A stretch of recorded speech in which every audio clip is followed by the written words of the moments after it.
Yan na, naisingit na natin ito. Itong kawayan na ito. Isingit na natin dun. Bali, pasamano niya na para maging malakas siya. Ganyan lang ang teknik. Yan, linagyan ko ng haligi. Yan, may haligi, kabilaan. Sa dulo-duluan, tapos nilagay ko ito. Kawayan, kahit kawayan lang temporary.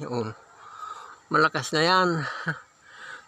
Pwede na naman babungahin sa fruiting season. Huwag may punan tayo, patitibayin natin ito mga ka-jungle. Alay, mahirap ang tatay ngayon. Kaya ganito lang tayo. At least mapapabungan natin ito. Buhay jungle. Kailangan matiknik para tuloy ang buhay.